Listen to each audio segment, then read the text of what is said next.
अच्छा, मैं एक बात फिर बोल रहा हूँ कि अगर मॉर्निंग के लिए स्ट्रेंथ बनती है, तो क्योंकि 1.5-2 महीने में कवर करना ही करना है हर हाल में, तो मैं शुरू कर सकता हूँ, क्योंकि मेरे पास टुकड़ों में बहुत सारी क्वेरी आ चुकी हैं अब तक, आज भी जैसे कुछ क्वेरी आई और अभी भी बैच से हैं। तो अगर मॉर्निंग बैच में आपके जानते लोग हों जो चाहते हो मॉर्निंग बैच करना हो, वहाँ स्ट्रेंथ अगर क्रिएट हो पाती है, तो मॉर्निंग में भी साथ साथ एक बैच शुरू कर सकते हैं। लेकिन वो जल्दी आपको डिसाइड करना पड़ेगा, क्योंकि एआईए पीजीटी आज एग्जाम हो चुका है, मुझे वो बैच भी अपना शुरू करना है। ठीक है, मैं ज़्यादा डिले नहीं कर पाऊंगा, तो 1-2 दिन का टाइम है, अगर किसी को इन्फॉर्मेशन देना चाहते हो बता देना। अगर स्ट्रेंथ बनती है, हो जाते हैं 10 बच्चों के आसपास, तो शुरू कर लेंगे मॉर्निंग में। ठीक है, देखो चलो फिलहाल अभी सर इसके नोट्स प्रोवाइड करवा देते। नोट्स मैंने प्रोवाइड कर दिए ग्रुप में। चलो ठीक है, जिसको नहीं मिले मुझे मैसेज डाल देना, ग्रुप में आ गए हैं नोट्स वैसे। ओके। तो नेक्स्ट देख रहे हो आप, समवाय संबंध। तो समवाय संबंध क्या होता है? समवाय संबंध जहां दो चीजें आपस में ऐसे कनेक्टेड हो कि उनको अलग ना किया जा सके, अलग किया तो दोनों खत्म है। ठीक है, तो ऐसे संबंध को समवाय संबंध बोलते हैं। इसी के लिए एक और शब्द मिलता है अपृथक भाव, कि अलग नहीं कर सकते, है ना। इसी के लिए एक और शब्द मिलता है अयुत सिद्ध। इतना बस याद रखना, समवाय, अपृथक भाव या अयुत सिद्ध, इन सारे शब्दों का एक ही मतलब है। नेक्स्ट देखेंगे, द्रव्य का लक्षण। द्रव्य क्या होता है? तो द्रव्य वो है जिसके अंदर कर्म और गुण रहते हैं, बस ये जरूरी बात है। यत्र आश्रिता कर्म गुणा कारणम समवायत्त द्रव्यम। ठीक है, तो कभी आपसे कोई पूछे पूछे कि कर्म का आश्रय कौन है या गुण का आश्रय कौन है, कहाँ रहते हैं ये, तो किसी द्रव्य के अंदर ही रहती हैं चीजें। ठीक, आगे देखें। प्रभाकर राव ने तम को 10वां द्रव्य स्वीकार किया है। देख लोगे ना, 10वें द्रव्यों में तम को भी स्थान दिया, इतनी सी बात है। यहाँ कुछ श्लोक हैं बेटा, ये भदंत नागार्जुन के श्लोक हैं। भदंत नागार्जुन, 10वीं सदी इनका टाइम है, कल आपको पढ़ाया था कि भदंत में दा लगता है। ठीक है, 10वीं सदी इनका टाइम है, याद रखना। रस वैशेषिककार, इनकी बुक है रस वैशेषिक, तो उसके राइटर हैं ये भदंत नागार्जुन। जैसे कल शिवदास सेन के श्लोक में आपने देखा होगा, या उनके जो टीकाएं हैं उनमें देखा होगा, कि वहां एक शब्द मिलता है तत्व।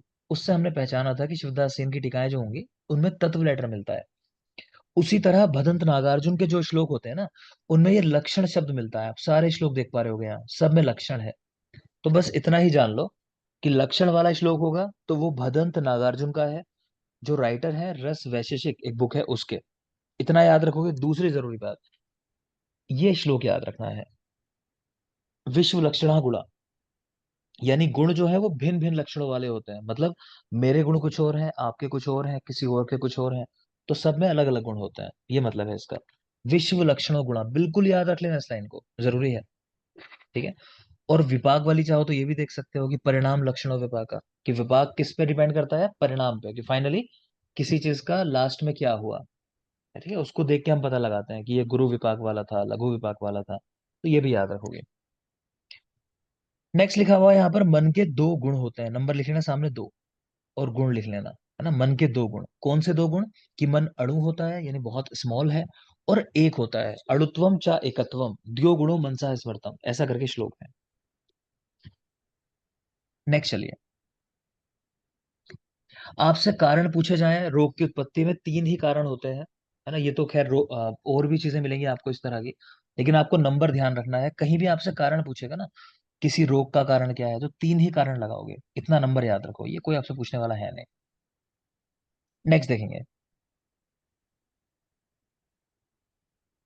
यहां देख रहे हो, वेदांत दर्शन ने चार अंतःकरण का उल्लेख किया। चार अंतःकरण, आपसे सवाल पूछा जाएगा, अंतःकरण चतुष्टय का उल्लेख किसने किया है? अंतःकरण चतुष्टय, लिख लेना शब्द। तो वेदांत, चार चीजें हैं ये, मन बुद्धि अहंकार और चित्त। मन बुद्धि अहंकार और चित्त, इन चार चीजों को मिलाकर बोलते हैं अंतःकरण चतुष्टय। बिल्कुल ध्यान रखोगे। तो किसने उल्लेख किया? वेदांत ने। नेक्स्ट आ जाओ, ये बात ध्यान रखना, गुण जो होता है ना, गुण वो अपने आप में अगुणवान है। इतना बस याद रखो, गुण में कोई गुण नहीं होता, मैंने आपको बताया ना, गुण कहाँ रहते हैं, बोलो। द्रव्य में बेटा। द्रव्य में। हम्म, तो बस वही याद रखना है, गुण द्रव्य के अंदर रहते हैं, गुण और कर्म। गुण में खुद में कोई गुण नहीं है, कह रहे हैं गुण स्वयं अगुणवान है, याद रख लेना। नेक्स्ट चलिए, ये बेटा तंत्र युक्तियां मैंने कल आपको पढ़ाई थी, कुछ नंबर से याद कराए, जल्दी से बोल दोगे मुझे, जिसको भी याद हो। बोलो, 32 तंत्र युक्तियां किसकी हैं? सुश्रुत। सुश्रुत वाग्भट। विष्णु। चरक की, चरक की कितनी है? छत्तीस। 36। और भाव प्रकाश की 42। याद रखना। 40। 42। 42 है 40 है 42। फिर? बाबू प्रकाश 40। 42। बता 42 हरिश्चंद्र है, 42। बट 40 है। भट्टार हरिश्चंद्र की 40 है, भाव भाव प्रकाश प्रकाश, 42। भाव सर प्रकाश 42 है। भट्टार की 40 है और ठीक है भाव ना? प्रकाश की भाव 42। प्रकाश की 42 है। क्लियर? कंफ्यूज नहीं होगे। तो खैर वो नंबर कल आपको याद कराए थे। तो यहाँ कुछ तंत्र युक्तियां लिखी हुई हैं, बहुत जरूरी हैं, एग्जाम में सवाल आते हैं, ध्यान से देखना।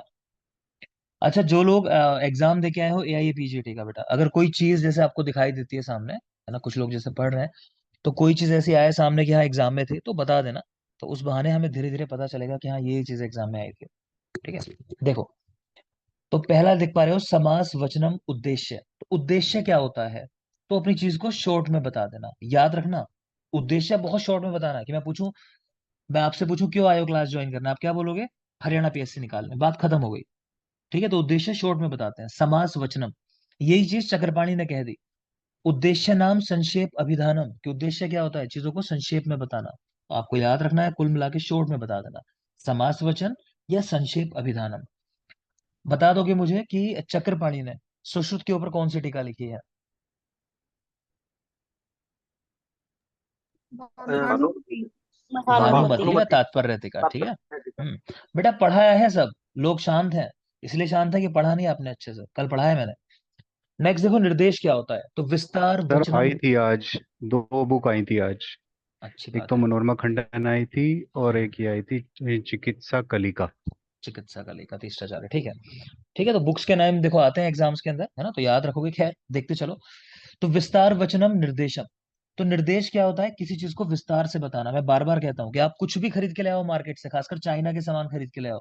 आप 100-200 रुपए का सामान मंगाओ ऑनलाइन, उसमें देखोगे मोटी सी बुकलेट रखी होगी, उसमें डिफरेंट डिफरेंट लैंग्वेज के अंदर बताया होगा, जापानी में, इंग्लिश में, हिंदी में, संस्कृत में, कि कैसे यूज करना है। ठीक है? यूजर मैनुअल जिसको आप बोल देते हो। तो वो क्या है? निर्देश। चीजों को बड़े विस्तार से बताते हैं कैसे यूज करना है उसको। ठीक है? नेक्स्ट देखोगे, उपदेशो नाम आप्त अनुशासनम। आप्त लोगों की कई बातें उपदेश होती हैं।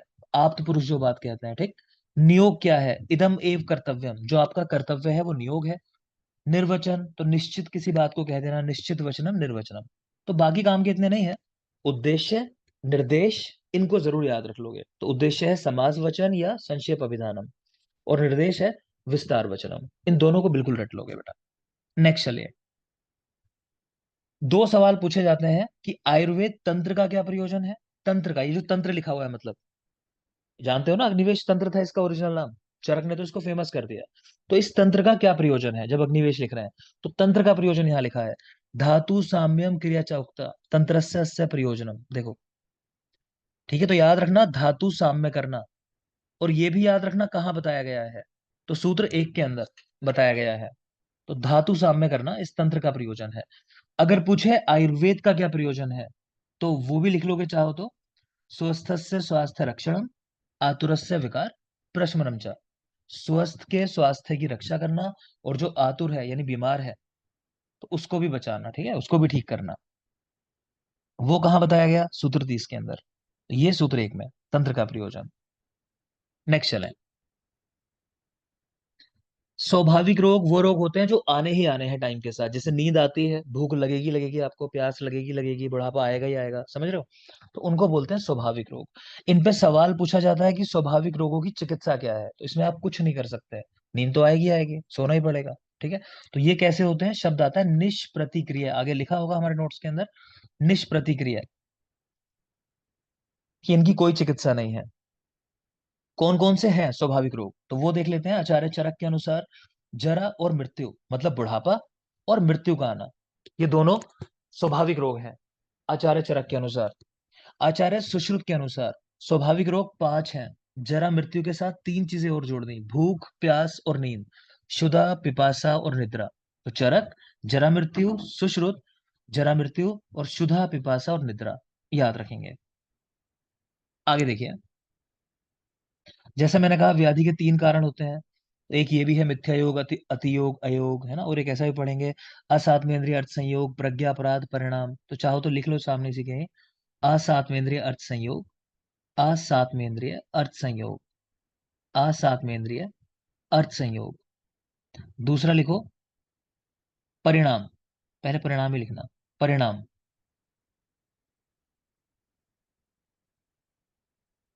और प्रज्ञापराध, माफ करें, क्रमशः ये हो जाएगा ना, असात में इंद्रिय अर्थ संयोग प्रज्ञापराध परिणाम, इस क्रम में लिखना, असात में इंद्रिय अर्थ संयोग प्रज्ञापराध और परिणाम, ये तीन चीजें, ठीक है। इन्हीं का मिथ्यायोग अयोग अतियोग होता है, इन तीनों चीजों का, असात में इंद्रिय अर्थ संयोग प्रज्ञापराध परिणाम का मिथ्यायोग अयोग अतियोग, तो इससे रोग उत्पन्न होते हैं। अगर इतना नहीं समझ में आता, ये लगता है क्या बात है, क्या याद कर रहे हैं हम, सिंपल सी बात याद रखनी है, रोग के तीन कारण होते हैं, आपसे सवाल यही आएगा बस, रोग के तीन कारण। दूसरी बात, व्याधि के पूछ ले कोई आपसे, सुख दुख के पूछ ले, आपको लगाना है कितने आश्रय होते हैं, दो, मन और शरीर। कोई भी दुख हो कोई भी सुख हो, इन दो को ही फील होता है, आपके शरीर को और आपके मन को। ये भी याद रखोगे, दो आश्रय नाम व्याधि नाम, व्याधि के दो आश्रय हैं, यानी दुख के दो आश्रय हैं, व्याधि यानी दुख भी कहते हैं उसको, और सुख के भी दो ही आश्रय हैं, यही दोनों,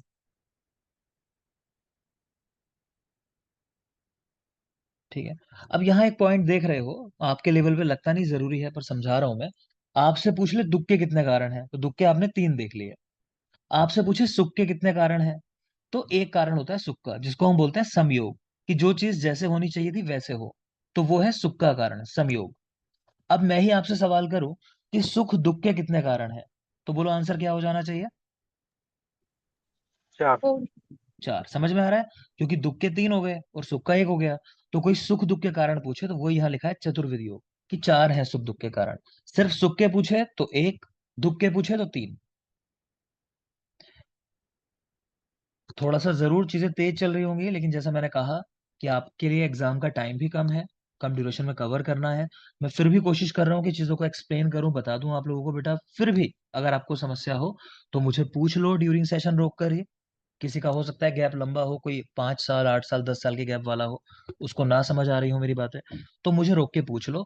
यहाँ पूछने में झिझक लगती हो, क्लास के बाद मुझे कॉल कर लो, मेरे से पूछ लो, है ना। लेकिन ऐसा नहीं करोगे कि मुझे जाके 10 दिन बाद कहो, मैं सवाल पूछूं तो कि सर समझ नहीं आया था उस दिन, या सर मैंने इसलिए नहीं पूछा, तो ये काम नहीं करना है, ठीक है। देखो आगे,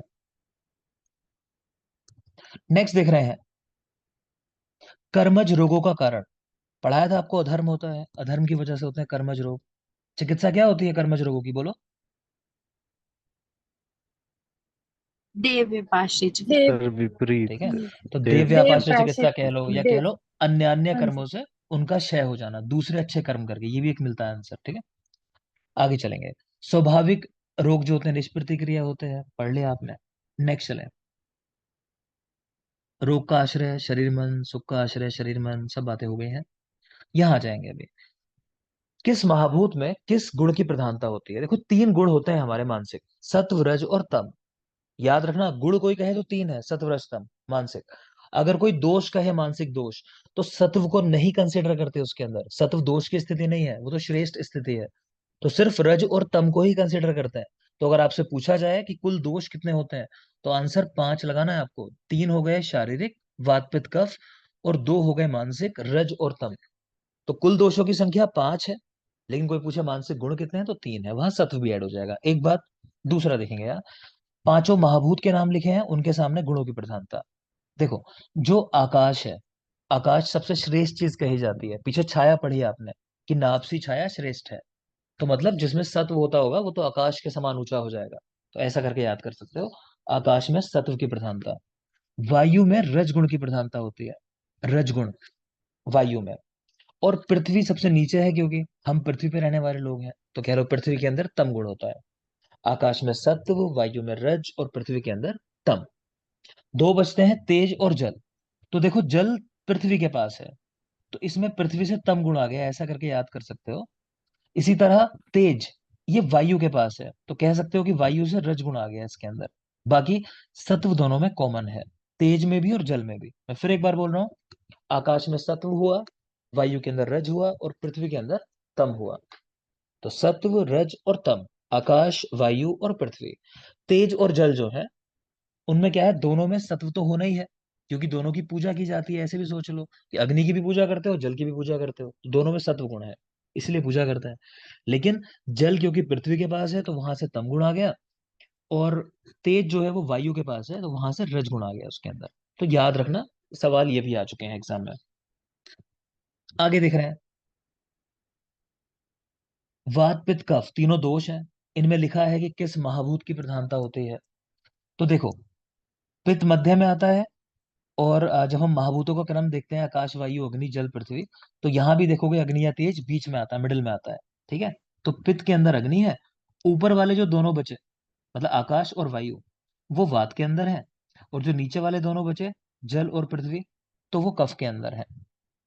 ठीक है, तो मिडिल वाले के सामने मिडिल वाली चीज रख दो, पित्त के सामने अग्नि, जो ऊपर वाली दोनों चीजें रह गई आकाश वायु, वो वात के अंदर है, जो नीचे वाली दोनों चीजें हैं जल और पृथ्वी, वो कफ के अंदर है। एक बात। दूसरा, रजगुण वायु, ये तो पहले से ही जानते हो, पढ़ाए हो भी यहाँ पे। ठीक है, तो रजगुण वायु के अंदर, पित्त के अंदर सत्व गुण, पित्त में अग्नि में सत्व गुण होता ही है, आपने देखा भी। और कफ के अंदर तम गुण, कफ में तम गुण रहता है। तो अगर हम सत्व, रज और तम गुणों की बात करें महाभूतों में, तो वायु में रजगुण है, पित्त के अंदर सत्व गुण है, और कफ के अंदर तम गुण है।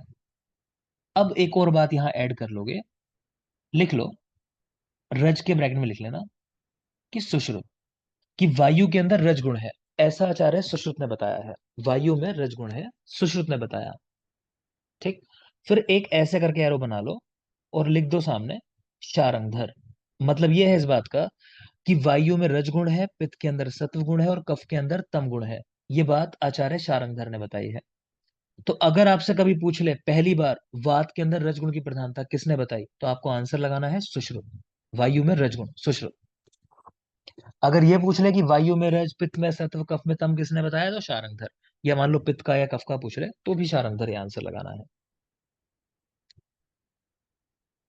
ये एक जरूरी सा श्लोक है, आप सबने पढ़ा होगा कि पितम पंगु कफा पंगु पंगवो मल धातवा वायुना यत्र नियंते तत्र गच्छन्ति मेघवत। मतलब है कि ना तो पित्त कोई काम कर सकता अपने आप से, ना ही कफ कोई काम कर सकता, ना ही मल और धातुएं कुछ काम कर सकते हैं, कि वायु ही इन सबको लेके जाने का कारण है, जिस तरह बादलों को ले जाती है अपने साथ वायु। ठीक है, तो ऐसा पूछ लेते हैं किसने ये श्लोक दिया, तो शारंगधर ने दिया। या ऐसा पूछ लेगा कि वात पित्त कफ में से नेता कौन है, नेता या कह लो श्रेष्ठ कौन है, मतलब ये नेता वाला शब्द भी आएगा, आगे पढ़ेंगे हम लोग। तो वायु के लिए कहा गया कि वायु इन सब में प्रधान है, तो ये आपको याद होना चाहिए। शारंगधर का श्लोक है। नेक्स्ट देखें, शरीर को आश्रय बनाकर औषध तीन प्रकार की बताई गई। अंत परिमार्जन, बहि परिमार्जन, शस्त्र प्राणिधन, यानी इंटरनली जो यूज करते हो, एक्सटर्नली टॉपिकल, और शस्त्र प्राणिधन यानी शल्य चिकित्सा जो है। तो तीन तरह की मेडिसिन है शरीर को आश्रय बनाकर। क्वेश्चन ऐसे आएगा, आश्रय भेद से औषध, तो आश्रय भेद से तीन प्रकार की। व्यापाश्रय भेद से, तो देव व्यापाश्रय, युक्ति व्यापाश्रय। देव व्यापाश्रय देवताओं वाली, और युक्ति व्यापाश्रय जो भी मेडिसिन वगैरह यूज करते हो। ठीक है, तो देव व्यापाश्रय कैसी चिकित्सा हो गई, अद्रव्य भूत, वहां द्रव्यों का इस्तेमाल नहीं करते। ठीक है ना, व्रत करवा दिए किसी को, मंत्र चिकित्सा दे दी। जबकि युक्ति व्यापाश्रय देखा जाए तो द्रव्यभूत चिकित्सा है। ठीक है, तो अगला डिवीजन है हमारा अंग भेद से औषध कितने प्रकार की। तो अंग भेद से दो प्रकार की, शरीर को आश्रय बनाकर तीन प्रकार की, व्यापाश्रय और अंग भेद से दो प्रकार की, ऐसा याद रख लो। ठीक है, आगे चलता है। ये बेटा मानस रोगों का चिकित्सा सूत्र है, आप थोड़ा सा देख लेना, आपको पता होना चाहिए। मानसो ज्ञान विज्ञान धैर्य स्मृति समाधि, की मानसिक रोगों की चिकित्सा क्या होती है, ज्ञान विज्ञान धैर्य स्मृति समाधि, है ना, ऐसे ही बताया जाता है। कोई अगर मानसिक रूप से परेशान होता है कि भाई थोड़ा ध्यान लगाओ, ठीक है, चीजों को याद करो, इस तरह की बात है, तो याद रखेंगे। बाकी बातें हम टुकड़ों में कर चुके हैं, तो यहाँ नहीं बात करूंगा मैं। रोग तीन प्रकार के, दोषज कर्मज दोष कर्मज, कल आपको पढ़ाए थे मैंने। आगे आ जाएंगे। ये वात के गुण है, एक नजर डाल लोगे, बस 7 गुण बताए गए हैं टोटल, एक नजर डाल लो। रूक शीत लघु सूक्ष्म चल विशद खर। ठीक है, यही कह रहे हैं कि सूत्र 12 के अंदर चरक संहिता में, ये चैप्टर मैंने डेमो क्लास के अंदर लिया था, शायद किसी को याद हो। चलो बताएगा कोई मुझे कि किस आचार्य ने वात के शमन के कारण बताए हैं, प्रकोपित वात को शमन कैसे करना है, चैप्टर 12 में। अच्छा, यूनानी वैद्य फिर किसको कहते हैं, वायुर्वेद, यूनानी वैद्य कांकायन कांकायन, सॉरी सर, कांकायन। कांकायन। ठीक है, तो काका ने कांकायन। बताया, ऐसा करके याद कराया था। खैर, आप लोगों ने ध्यान नहीं दिया होगा उस समय, डेमो क्लास में मैंने पढ़ाया था चैप्टर, ये चैप्टर नंबर 12। खैर, तो चरक सूत्र 12 में 6 गुण बताए गए हैं कुश नामक वैद्य के द्वारा। तो उन्होंने क्या किया सूक्ष्म और चल ये दो गुण हटा दिए और दारुण गुण बताया है। तो मैंने आपको जो बताया होगा, मैं फिर एक बार बोल रहा हूँ, एग्जाम में सवाल क्या आता है, इस पे नहीं आता सवाल। आपके लेवल पे सवाल आएगा कि दारुण गुण का उल्लेख किसने किया, तो आपका पहला आंसर होगा, लिख लो, आचार्य। बोलो, कुछ ध्यान आ रहा है? भेल। ठीक है, तो भेल है, आचार्य भेल। ये ना हो तो बोलो, कुश। कुश। ये मैंने पढ़ाया था बेटा, कोई याद ही नहीं कर पा रहा। और ये भी ना हो तो चरक। ठीक है, तो भेल, फिर कुश, फिर चरक। अगर दारुण गुण आपसे पूछा जाए, ये प्रायोरिटी है हमारी। ऑप्शन देखना क्या दिया हुआ है इनमें से। अगर तीनों दिए हो तो भेल को चुन लेना, है ना। कोई दो दिए हो तो उस क्रम में ही कि पहले नंबर पे भेल को रखना है, सेकंड पे कुश, थर्ड पे चरक को। कि वात के दारुण गुण का उल्लेख किस आचार्य ने किया, ऐसा ही आपको याद रखना है। आगे चलें। इसी तरह पित्त के 7 गुण बताए गए हैं। आपको क्या याद रखना है इसमें, कि एक तो पित्त के अंदर स्नेह गुण होता है, ये थोड़ा सा माइंड में रख लेना, स्नेह गुण होता है। और एक यहाँ देख पा रहे हो, द्रव गुण होता है पित्त के अंदर, द्रव, लिक्विडिटी होती है। ये दोनों चीजें याद रखोगे। पित्त सामान्य अवस्था में कटु रस वाला होता है, और जब विदग्ध हो जाता है तो अम्ल हो जाता है। तो यहाँ सवाल पूछता है कि जो आप अम्ल पित्त रोग पढ़ते हो, कि अम्ल पित्त में क्या होता है। तो अम्ल पित्त में ये होता है कि पित्त विदग्ध होके अम्ल हो जाता है, जो कटु होना चाहिए था। ठीक है, तो पित्त का सामान्य रस कटु है, अम्ल नहीं होता है पित्त। वो जो हमें एसिडिटी महसूस होती है ना, वो इसलिए हुई क्योंकि पित्त विदग्ध हो गया। तो इसलिए हम जब टेस्ट करते हैं उस पित्त को, तो हमें ऐसा लगता है मुंह में, जब कभी पित्त आता है उस तरह, कि वो अम्ल है। अम्ल है नहीं, असलियत में कह रहे हैं कटु होना चाहिए। क्लियर? आगे देखें। चरक ने पिपली, मधु और वायु, इन तीनों को योगवाही कहा। योगवाही वो द्रव्य होते हैं जो किसी प्रोसेस के होने की रफ्तार को कह दो बढ़ा दे, या मॉडर्न में अगर बात करें तो बायो अवेबिलिटी बढ़ा दे। ठीक है, जैसे हम लोग वो बात करते हैं ना, एगोनिस्ट है ये द्रव्य, एंटागोनिस्ट है। आपको फार्मा वाला पार्ट पढ़ाऊंगा तो वहां बताऊंगा। कुछ द्रव्य होते हैं वो एगोनिस्ट होते हैं, दोनों मिलके साइनर्जिज्म में काम करते हैं, एक डायरेक्शन में चीजों को बढ़ाते हैं। तो वो चीज है ये, मधु, पिपली, वायु, याद रखेंगे। आगे चलिए। जनपदों ध्वंस का मूल कारण क्या है? अधर्म।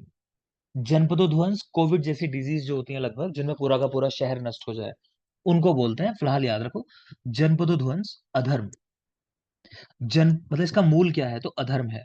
जनपदों ध्वंस की योनि क्या है, तो प्रज्ञापराध। दोनों शब्दों को याद रखना, मूल पूछे तो अधर्म, और योनि पूछे तो प्रज्ञापराध। नेक्स्ट आ जाओगे। रक्त का रस कैसा होता है, तो मधुर होता है बेटा। रक्त कैसा होता है, मधुर। लेकिन वाग्भट का मधुर नहीं है खाली, वहां थोड़ा सा नमकीन भी है। तो मधुर के साथ किंचित लवण। तो रक्त का रस पूछे तो मधुर है, लेकिन वाग्भट के अनुसार मधुर, किंचित लवण।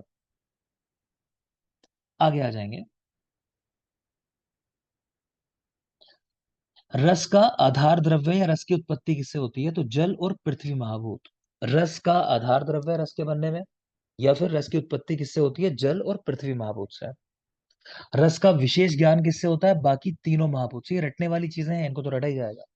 तो रस के आधार द्रव्य या रस की उत्पत्ति जल और पृथ्वी महाभूत से, और विशेष ज्ञान वायु, आकाश और अग्नि से। वायु, आकाश और अग्नि से। जल की मुख्य योनि क्या है, माफ करें, रस की मुख्य योनि क्या है, तो जल। रस की मुख्य योनि जल, रट लेना। आगे देखिए।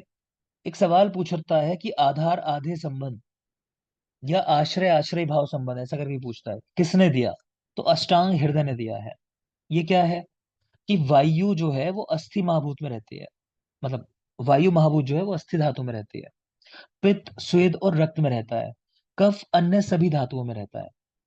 तो ये तो बहुत नॉर्मल सी बात है, सवाल कभी पूछता है तो ये, कि पित्त कहाँ रहता है, तो स्वेद और रक्त के अंदर हो गया, समझ ही आ रहा होगा। स्वेद उष्णता से निकलता है, रक्त है वो पहले से ही पित्त के जैसा कहा जाता है। और दूसरा देख पा रहे हो, वायु कहाँ रहती है, अस्थियों में रहती है। तो ये नॉर्मल सिद्धांत है कि एक चीज बढ़ेगी तो दूसरे को भी बढ़ना चाहिए। जैसे मैंने कहा कि शरीर में अगर स्वेद ज्यादा आ रहा है, तो आप समझ जाओगे कि पित्त ज्यादा बढ़ गया बॉडी के अंदर, ऐसा ही होना चाहिए। लेकिन वायु और अस्थि, ये दोनों इस नियम का अपवाद है, बिल्कुल याद रखना। वायु और अस्थि ये एक्सेप्शन है। ठीक है, तो इनमें क्या होता है कि अगर वायु बढ़ेगी तो अस्थि धातु का क्षय होगा, इनमें उल्टा चलता है। तो जैसे ओल्ड एज के अंदर क्या होता है, संधिवात या ओस्टियोआर्थराइटिस हम एक डिजीज पढ़ते हैं, ओए, आपको मैं अलग से पूरा पढ़ाऊंगा, तो यहाँ नहीं कवर कर रहा, जनरली मैं यही बता देता हूँ उसको। आपका मॉडर्न अलग चलेगा पूरा, एक सेशन आपका मॉडर्न का रखेंगे कुछ टाइम बाद।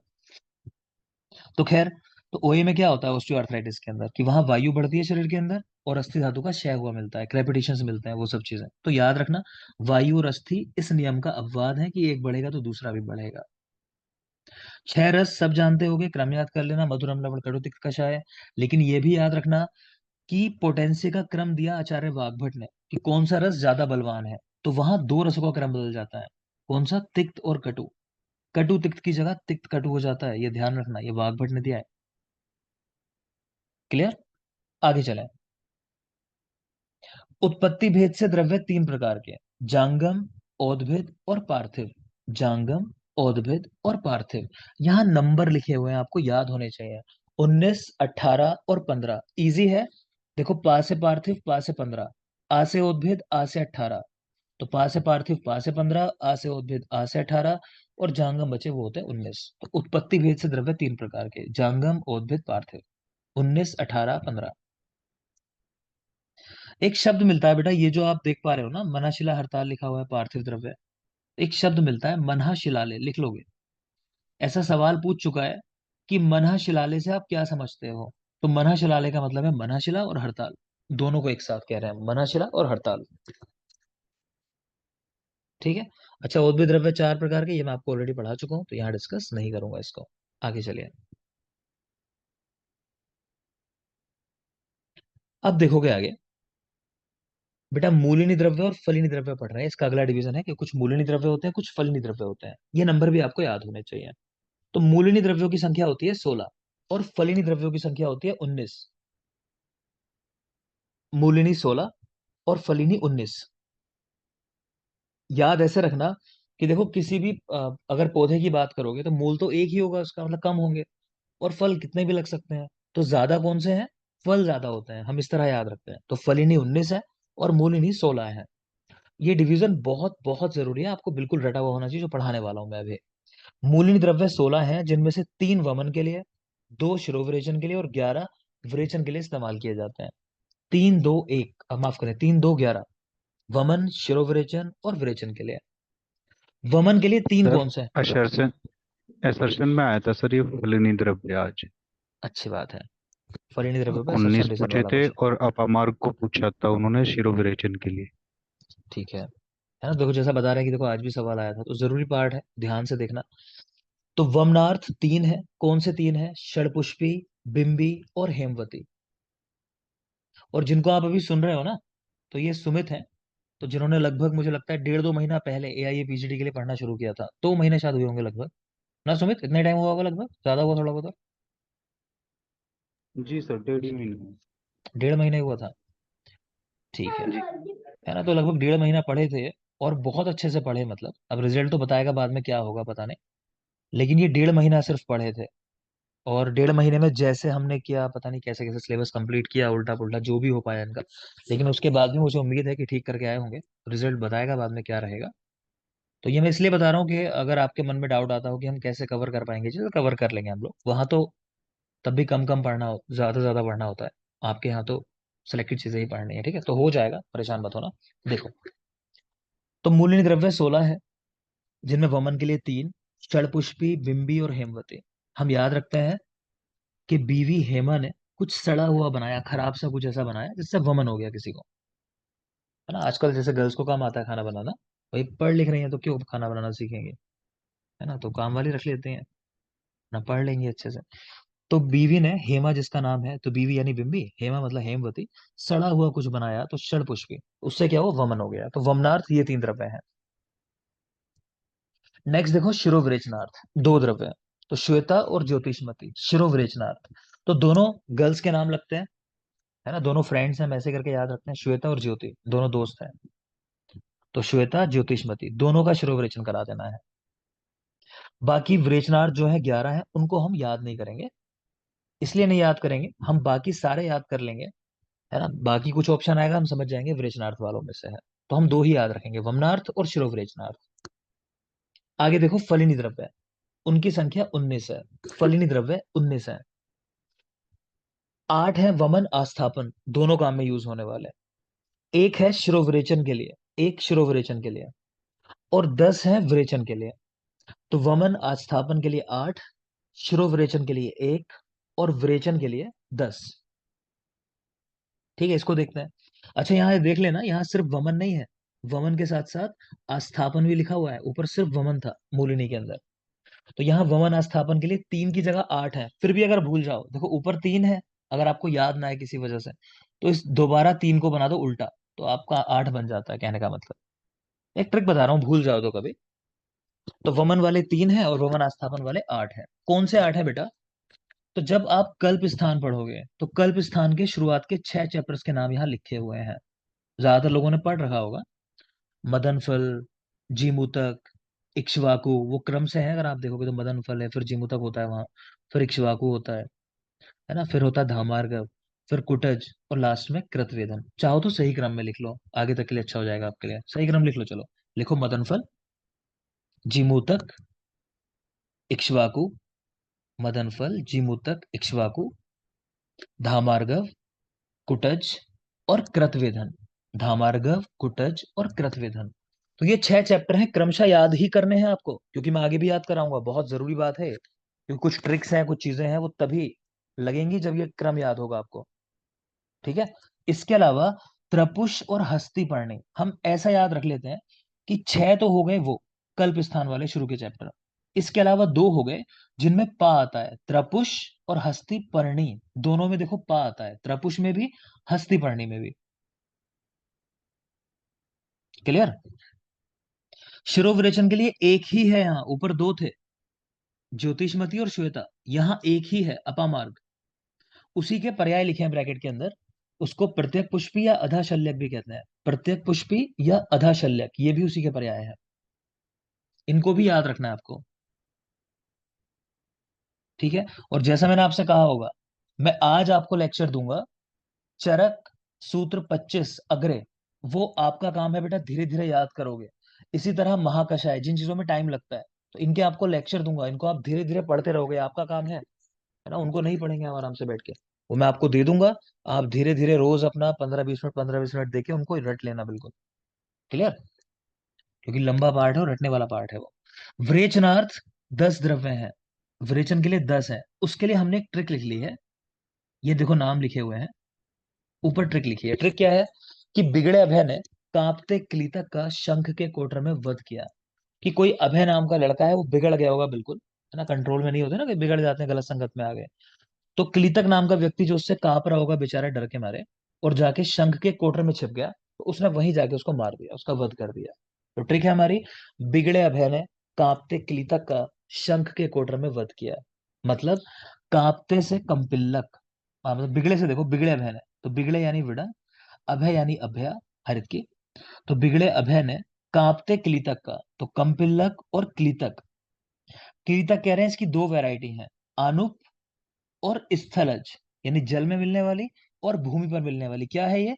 मुलैठी, यष्टि मधु। ये सवाल आ चुका है कहीं रिसेंटली, कहीं सवाल पूछा है किसी जगह, तो कहाँ बताए गए हैं यष्टि मधु के 2 भेद? तो चरक सूत्र 1 के अंदर, यहीं पर। ठीक है। तो क्लीतक 2 प्रकार का, आनुप और स्थलज। बिगड़े अभय ने कांपते क्लीतक का शंख के कोटर में, शंख यानी शंखिनी, कोटर मतलब अंतः कोटर, वध किया। वध मतलब आरग वध, और किया से प्रक्रिया और उत्क्रिया। प्रक्रिया लता करंज है, उत्क्रिया डिबोरी है। आपकी गाइड्स में इन पे भी क्वेश्चन बना रखे हैं, मैं नहीं कह रहा याद करने को उस चीज को। तो क्या याद रखोगे, फिर से एक बार रिवाइज कर लेते हैं, चलो। तो मूलनी द्रव्य 16 है बेटा, वमनार्थ 3, बीवी हेमन है, सड़ा हुआ बनाया, उससे वमन हो गया। शिरोवरेचन के लिए 2, श्वेता ज्योतिषमती। विरेचनार्थ 11। फलिनी द्रव्य 19 है, वमन आस्थापन के लिए 8 है। तो 6 द्रव्य शुरू वाले, हम उसकी भी ट्रिक याद करते हैं अगर रखना चाहो तो, कि मदन जी की इच्छा है धर्म को कर, मतलब धर्म को कर, ऐसा करके। तो मदन जी की इच्छा है, अगर क्रम याद करना चाहो, मदन जी यानी जिमूतक, इच्छा है मतलब इक्ष्वाकु, धर्म को कर। मदन जी ऐसा चाहते हैं कि धर्म को करो आप, कि धर्म को कर। धर्म यानी धामार्गव, को मतलब कुटज, कर मतलब कृतवेधन, ऐसा कर। ठीक है। इसके अलावा दोनों पाव वाले त्रपुष और हस्ती पढ़ने। शिरोविरेचनार्थ एक ही है, अपामार्ग। प्रत्येक पुष्पी अधा शल्य पर्याय है उसके। विरेचनार्थ 10 है, ट्रिक बोलूंगा सिर्फ, बिगड़े अभय ने कांपते क्लीतक का शंख के कोटर में वध किया। बिगड़े अभय ने कांपते क्लीतक का शंख के कोटर में वध किया। यहाँ पर क्लीतक यानी कि ये मुलैठी है, तो उसकी दो वैरायटी होती है, ये भी याद रखने की बात है। नेक्स्ट आ जाओ, विरेचन द्रव्यों के आश्रय। 6 आश्रय कहे गए विरेचन द्रव्यों के। तो पहले तो आपको ये पता होना चाहिए किसी भी पौधे का जब पंचांग कहा जाता है तो उससे क्या समझोगे। तो पंचांग का मतलब होता है बेटा ये 5 चीजें जो शुरू में लिखी हुई हैं, यानी फल फूल पत्ते। एक प्लांट के बारे में नॉर्मली सोचो, क्या माइंड में आता है? उसके फल फूल लगते हैं, उस पे पत्ते होते हैं उसके ऊपर, इसके अलावा उसकी एक जड़ होती है, मूल होती है, और उसके ऊपर स्किन होती है, बार्क, त्वचा। तो ये 5 चीजें, फल पुष्प पत्र त्वक और मूल प्लस शीर, तो ये 6 मिला के विरेचन द्रव्यों के आश्रय होते हैं। ठीक है, विरेचन द्रव्यों के 6 आश्रय। दूसरा देख रहे हो, शिरोविरेचन द्रव्यों में मधुर और अम्ल रस नहीं होते, क्योंकि शिरोविरेचन तीक्ष्ण द्रव्यों से कराते हैं, इनमें नहीं होते। शिरोविरेचन द्रव्यों में मधुर और अम्ल रस नहीं होते, याद रखेंगे। स्नेह की 2 योनियां हैं, यानी सोर्स जो है स्नेह के 2 हैं, स्थावर और जांगम। टोटल स्नेह 4 तरह के होते हैं, घी तेल वसा मज्जा, घी तेल वसा मज्जा। तो आज के लिए इस लेक्चर में इतना ही रखेंगे। चैप्टर 1 कंप्लीट हो जाएगा आपका, इसी में टाइम लगता है बस। बाकी चैप्टर्स 2 3 बहुत जल्दी जल्दी होंगे, फोर्थ में आपको दे ही दूंगा, है ना। तो अब एकदम से स्पीड आ जाएगी इसके बाद से, तो ध्यान रखना। अब तक जो पढ़ाया पीछे मत रह जाना। आज के लिए लेक्चर फिलहाल यहीं खत्म करेंगे हम लोग, इतना ही होगा आज का लेक्चर। फीस सबमिट नहीं है तो फीस सबमिट कर लो, ग्रुप में ऐड हो जाओ, मेरे से डिटेल्स ले लेना। नए लोग जो ज्वाइन करना चाहें, अगर मॉर्निंग बैच चाहते हो तो स्ट्रेंथ बनेगी तो ज्वाइन कर लेंगे, मुझे